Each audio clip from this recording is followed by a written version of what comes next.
Apa sih Pak yang melatar belakangi penyediaan sarana prasarana ramah anak ini termasuk di dalamnya juga ruang laktasi? Ada beberapa anak yang misalnya alergi Oh iya, debu gitu ya, sensitif ya Pak ya sensitif ya debu, kulitnya. atau bahkan ada beberapa anak yang khusus ya dia alergi terhadap plastik. Kementerian Keuangan mampu menyediakan support system untuk membangun keluarga sejahtera ya, keluarga sejahtera pendukung kualitas perkembangan anak. Siapa saja sih Pak pihak-pihak yang bisa memanfaatkan fasilitas seperti ruang anak, ruang laktasi di Kementerian Keuangan? Oke, jadi data yang kita punya ya, yang di Kementerian Keuangan itu kan didominasi oleh Gen Y dan Gen Z ya. Halo teman KU, salam kesetaraan gender. Jumpa lagi dalam acara Burger, Bincang Urusan Gender. Media komunikasi dalam berbagai informasi sekaligus edukasi seputar implementasi pengarus utama gender di lingkungan Kementerian Keuangan. Perkenalkan, saya Arifa dari Tim Pengarus Utama Gender Direktorat Jenderal Kekayaan Negara yang akan memandu episode kelima kali ini tentunya dengan tamu yang juga luar biasa, tidak kalah menarik dari 4 episode Burger sebelumnya. Kali ini kita akan berbincang tentang pengelolaan BUMN yang responsif gender dan peduli anak. Bukan berarti kita mengistimewakan, akan tetapi kita mengakomodir kebutuhannya. Untuk memastikan anak telah mendapatkan akses dan manfaat yang setara, terutama dalam penyediaan sarpras di lingkungan kita, dengan mengangkat tema Anak Nyaman Kinerja Aman, saat ini telah bersama saya narasumber yang luar biasa. Beliau adalah Bapak Iman Santosa, Kepala Bagian Rumah Tangga Biro Umum Sekretariat Jenderal Kementerian Keuangan. Langsung saja kita sapa beliau. Selamat pagi Bapak. Pagi Mbak Arifa. Kumaha damang Pak? Alhamdulillah. Aslinya sehat. Bandung ya Pak ya? Mohon. Mbak Arifa sehat? Alhamdulillah sehat luar biasa dan mudah-mudahan temanku dimanapun berada juga dalam keadaan yang baik, sehat dan juga semangat selalu. Bapak terima kasih ya Pak. Di sela kesibukan Bapak, saya yakin pasti Bapak sibuk sekali. Sudah berkenan hadir menjadi narasumber hari ini di acara Burger kali ini yang dikoordinasikan oleh Sekretariat Tim PUG Kementerian Keuangan. Bapak bicara tentang tema Burger kali ini ya. Akhir-akhir ini saya tuh merasa beban kerja itu lagi tinggi banget, terutama dalam pemenuhan kebutuhan stakeholder ya Pak ya. Jadi kayaknya kita tuh butuh lingkungan kerja yang mendukung gitu agar kita juga kerjanya tuh nyaman gitu Pak. Ada sesuatu yang saya pengen kepoin dari Bapak nih. Kita kan sekarang berada di depan ruang ramah anak ya Pak, punya Sekretariat Jenderal Kementerian Keuangan. Yang ingin saya tanyakan Pak, apa sih Pak yang melatar belakangi penyediaan sarana prasarana ramah anak ini termasuk di dalamnya juga ruang laktasi? Ya, oke Mbak Arifa, setelah teman-temanku semua ya.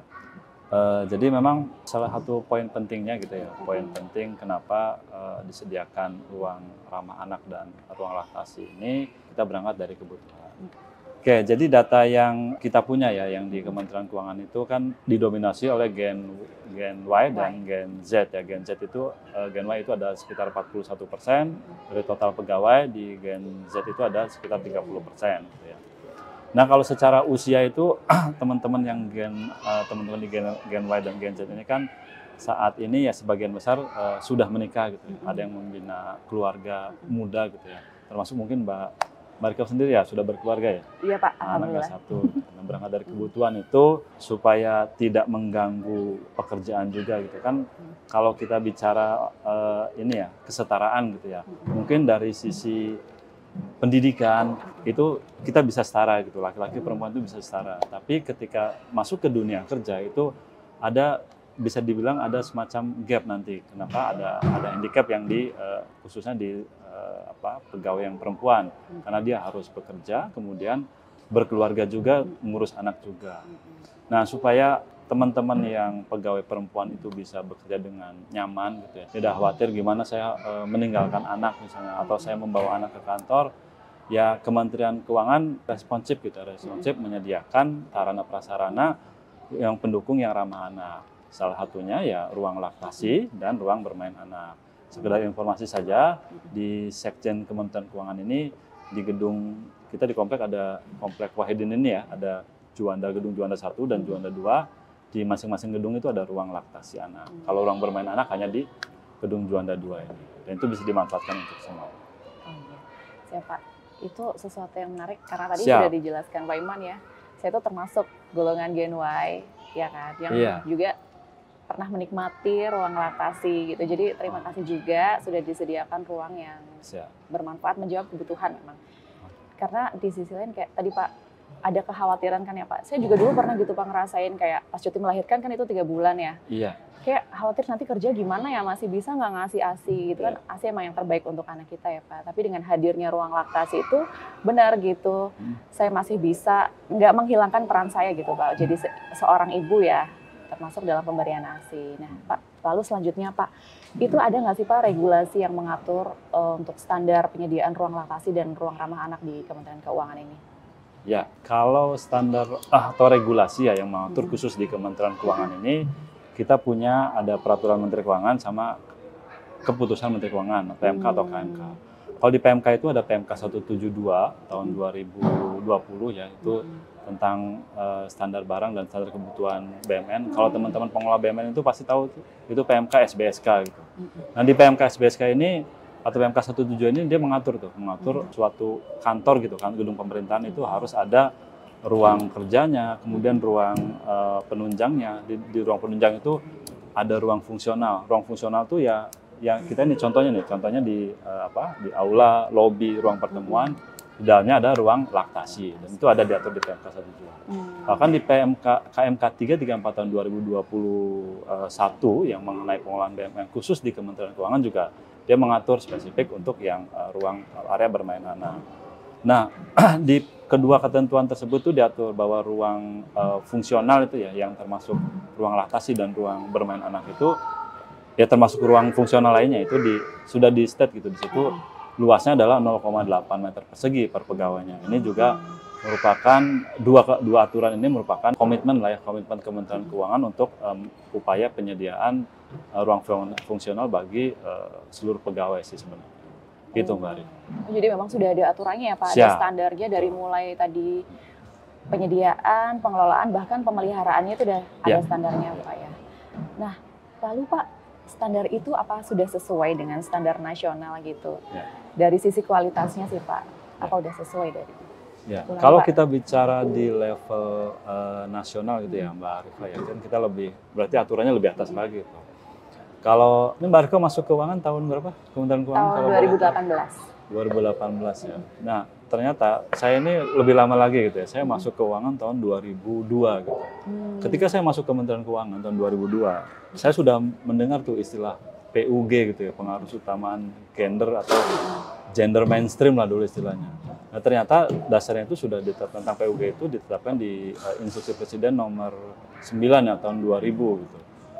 Di situ sudah memerintahkan tentang implementasi PUG untuk seluruh kementerian, lembaga, termasuk instansi di pemerintah daerah gitu ya, tentang implementasi PUG. Tentu disesuaikan dengan tugas dan fungsinya masing-masing. Nah, di salah satu implementasi PUG itu ya implementasi adalah penyusunan atau pembuatan ruangan yang tadi kita bahas tadi, ruangan laktasi dan ruangan ramah anak gitu ya. Nah, itu ada masing-masing kan punya. Kalau di kementerian ada leading sektornya sendiri-sendiri gitu ya. Ada Kementerian Kesehatan, itu nanti ngurusin tentang kesehatan, kemudian di pelindungan anak yang nanti berhubungan dengan ruang ramah anak. Nah, itu masing-masing kementerian itu dia menyusun undang-undang tuh. Undang-undang kalau untuk pelindungan anak ada Undang-Undang 35 tahun 2014, itu intinya di situ disebutkan tuh kewajiban negara dan pemerintah ya untuk menyediakan sarana prasarana untuk yang mendukung pelindungan anak.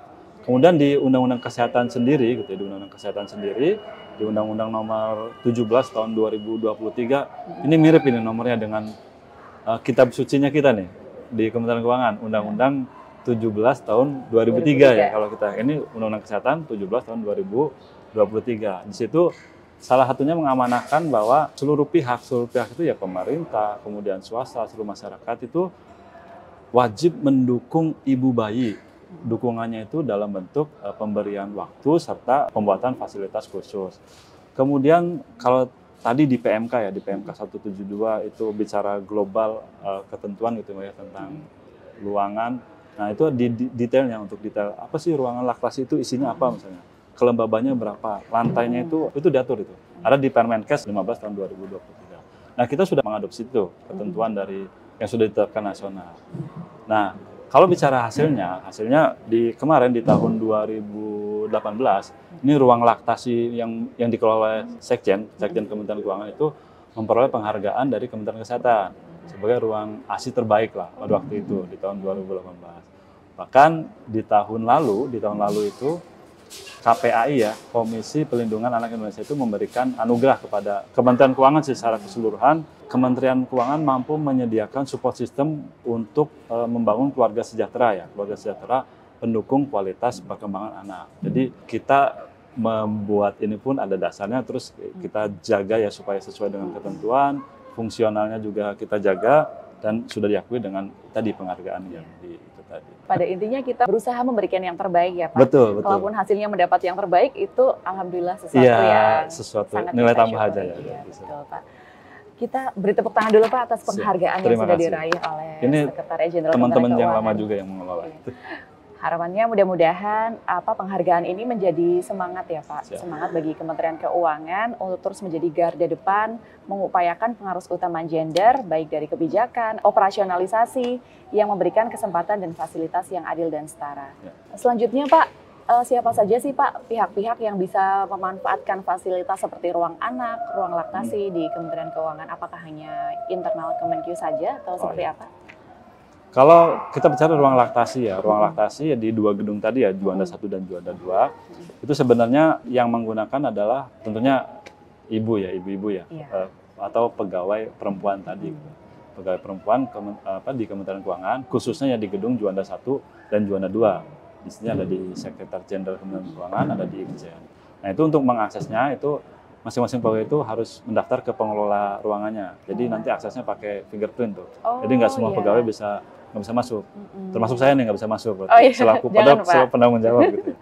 Nah itu, tapi tamu-tamu pun stakeholder misalnya yang ada di lobi gitu ya, hadir di sini kemudian ingin menggunakan ruangan laktasi, misalnya dia bawa bayi nih, mohon maaf anak harus mengganti popok anaknya, itu bisa di dalam, itu bisa menghubungi resepsionis kami yang ada di lobi masing-masing gedung, itu bisa digunakan. Jadi ada aksesnya kalau di ruang itu ya, ruang laktasi. Kalau di ruang bermain anak ya sebenarnya tidak ada akses. Jadi aksesnya asal si pegawai atau tamu misalnya bisa masuk ke lobi gitu ya, bisa menggunakan area bermain anak. Tentunya dengan ya batasan usia tadi ya, jangan anak SMA namanya ruang bermain anak, anak SMA main di sini ya. Itu walaupun juga sama-sama anak ya Pak, anak SMA. Jadi banyak ya Pak, jadi nggak cuma internal Kemenkyu ya Pak, tadi keluarga bisa, anak kan bisa kita bawa ke kantor, dan juga stakeholder terutama ya Pak. Boleh, itu juga. Lalu Pak, bagaimana sih respon mereka terhadap ruang laktasi dan ruang ramah anak yang sudah disediakan oleh Sekretariat Jenderal Kementerian Keuangan ini? Kalau responnya ya yang saya berhasil saya tangkap gitu ya, sebenarnya sangat positif ya. Contohnya ruang laktasi itu bisa dilihat dari penggunaan ruangannya Mbak. Penggunaan ruangannya kan ya cukup tinggi ya, per hari-harinya intensitasnya itu banyak dimanfaatkan. Itu artinya ya kalau saya melihatnya ya berarti teman-teman nyaman gitu menggunakan di situ. Itu juga termasuk juga di ruang bermain anak ini. Contohnya ada di belakang kita nih. Tadi kelihatan ya di kamera itu ada 2 anak yang sedang bermain. Ini mungkin anak pegawai yang sedang bermain. Saya juga tidak mengenalnya. Nanti bisa kita sapa mungkin ya. Seru banget kayaknya Pak main di ruang ramah anak. Jadi pengen masuk ke situ juga, tapi karena tadi usianya boleh, ya Pak, nanti apalagi saya udah kepala 3 kayaknya nanti kalau masuk. Itu responnya. Termasuk misalnya kalau yang tertulis gitu, kita pernah melakukan ya survei juga yang salah satunya itu ya melakukan penilaian terhadap penggunaan ini ya. Hasilnya memang positif, alhamdulillah positif. Alhamdulillah positif. Dan mudah-mudahan kedepannya bisa menghasilkan respon yang positif terus ya Pak. Artinya kita bisa menyediakan fasilitas yang lebih baik. Amin. Insya Allah. Saya siap mensupport. Iya. Oh ya Pak, selanjutnya dalam hal pengelolaan nih Pak, pengelolaan ruang laktasi, ruang ramah anak itu kan tadi dikaitkan dengan bayi dan anak ya Pak. Itu artinya ruangannya khusus gitu, ada standarnya yang kita harus jaga banget nih kualitasnya gitu kan Pak. Harus. Itu menemui kendala nggak sih Pak? Kalau iya ada kendalanya itu bagaimana cara mengatasinya Pak Iman selama ini? Kalau kendala ya di ruang laktasi biasanya kan di dalam itu ada bilik-bilik untuk memompa ASI mungkin ya.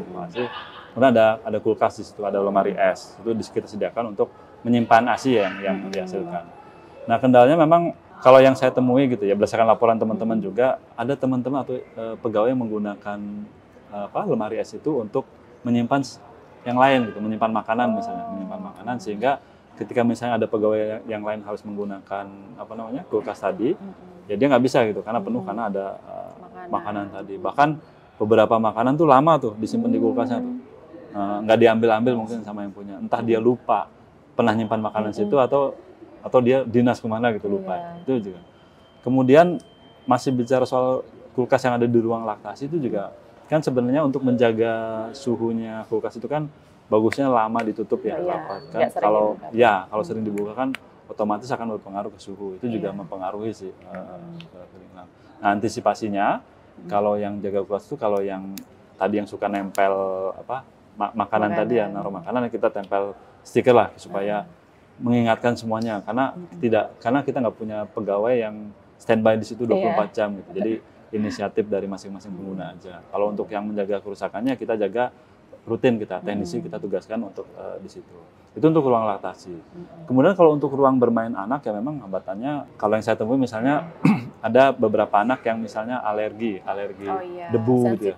Sensitif ya debu atau bahkan ada beberapa anak yang khusus ya dia alergi terhadap plastik gitu. Itu juga harus kita jaga. Jadi memang ya antisipasinya kita lakukan pembersihan terus tuh setiap hari. Setiap hari kita lakukan pembersihan di jam-jam tertentu yang mungkin tidak banyak digunakan. Bahkan di seminggu sekali kita lakukan deep cleaning tuh, Mbak. Deep cleaning. Jadi bola-bola yang ada di situ tuh kita sapu dilap satu persatu supaya ya menggunakan juga nyaman sih itu sih. Intinya dijaga terus kebersihannya gitu ya, Pak, pemeliharaannya lah ya. Itu juga jadi ini sih Pak, kayak reminder gitu buat saya pengguna fasilitas itu ya, kayak pengguna ruang laktasi, pengguna ruang ramah anak. Kita tuh kayak harus tahu juga aturan dan ketentuan dari ruang laktasi dan ruang ramah anak itu. Tadi seperti Bapak kayak nggak boleh nyimpan makanan yang terlalu lama di kulkas gitu kan, karena kan yang pakai nggak cuma kita ya. Betul.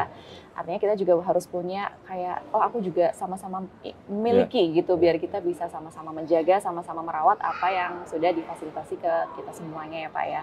Lalu Pak, ini menjadi pertanyaan terakhir perbincangan kita di Burger kali ini. Tahu selesai ya Pak ya. Kira-kira apa harapan dari penyediaan sarana dan prasarana yang ramah anak di lingkungan perkantoran seperti di kantor kita Pak? Ya, harapannya agak banyak nih, nggak apa-apa ya. Nggak apa-apa Pak. Harapannya ya tadi ke pengguna tadi ya silakan gunakan, tapi ya karena ini area publik gitu ya kita jaga bersama gitu ya, kita jaga bersama untuk penggunanya. Kemudian kami dari khususnya di bagian umum ya di Sekjen Kementerian Keuangan ini berharap sarpras yang kami sediakan ini juga mampu meningkatkan kesejahteraan dan produktivitas pegawai dalam bekerja. Karena ini sejalan nih supaya pegawai yang bekerja khususnya yang ibu yang punya anak gitu ya, dia tidak terlalu khawatir gitu ya tentang kondisi anaknya atau misalnya yang masih bayi itu ya bisa memanfaatkan ruangan-ruangan yang ada di kita. Gitu. Masuk misalnya ada suami pegawai gitu ya, pegawai laki-laki menjemput ibunya di sini kan sambil nunggu bisa main di sini. Itu juga sarpras ini kita harapkan mampu memberikan peningkatan kesejahteraan.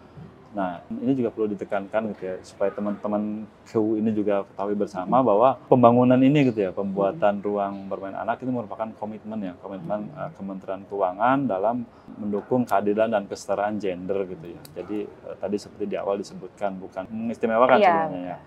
Nah, kemudian harapan yang terakhirnya tadi banyak ya aturan yang sudah tadi saya sampaikan juga sekilas gitu di awal. Nah, penyediaan sarpras pendukung seperti ini ya harapannya sih itu bisa dapat diterapkan lagi tuh di lebih luas, tidak hanya di instansi pemerintah, di instansi pemerintah daerah pusat saja maksudnya, di pemerintah daerah juga di level provinsi, di kabupaten, kota, bahkan di swasta. Karena saya yakin siapapun pegawainya pasti akan membutuhkan ruangan-ruangan seperti ini, gitu Mbak Arifah. Nih Bapak, ya harapan Pak Iman ini adalah harapan kita semua ya. Jadi mari kita aminkan bersama. Amin. Luar biasa sekali penjelasan Pak Iman Santosa dalam memberi dukungan kepada keluarga pegawai untuk menciptakan keseimbangan yang lebih baik antara karir dan keluarga, menghadirkan kebijakan yang memasukkan perspektif gender dan inklusif anak melalui sarana dan prasarana, termasuk di Sekretariat Jenderal Kementerian Keuangan. Selain untuk memenuhi hak anak, juga sangat membantu pegawai, khususnya pegawai perempuan, agar nyaman dalam bekerja dan berkinerja di kantornya. Dan selain itu juga dapat meningkatkan layanan kita kepada para stakeholder. Dan nggak kalah penting, perlu kami sampaikan juga bahwa penyediaan ruang laktasi dan ruang ramah anak di Kementerian Keuangan sudah mengacu pada Undang-Undang tentang Perlindungan Anak dan Undang-Undang Kesehatan. Kemenkyu secara terus-menerus berkomitmen dalam upaya pemenuhan hak dan perlindungan anak secara nasional diantaranya melalui PMK 172 tahun 2020 yang diantaranya mengatur mengenai standar luas ruang kerja pada gedung perkantoran pemerintah, khususnya ruang penunjang yang salah satunya diperuntukkan bagi ruang fungsional untuk ruang laktasi tadi. Di internal Kemenkyu sendiri, kebijakan pada KMK 334 tahun 2021 telah memperkuat regulasi sebelumnya, yaitu SE 8 tahun 2018 tentang penyediaan sarana kerja yang responsif gender dan peduli anak di lingkungan Kemenkeu. Sekali lagi, kami ucapkan terima kasih kepada Bapak Iman Santosa yang telah menjelaskan pengelolaan Sarpras yang responsif gender dan peduli anak. Baik teman Kyo dimanapun berada, demikian perbincangan kita pada Burger kali ini dengan Kepala Bagian Rumah Tangga Sekretariat Jenderal Kementerian Keuangan tentang upaya-upaya dalam memenuhi hak anak agar anak merasa nyaman sehingga kinerja orang tua pun aman. Semoga dari keseluruhan perbincangan dalam acara Burger kali ini bisa memberikan pembelajaran dan inspirasi serta berdampak positif bagi kita semuanya. Naik bukit penuh berduri, suka duka penuh cerita. Kami pamit undur diri, mohon maaf apabila ada salah dan kata. Sampai jumpa di episode Burger berikutnya.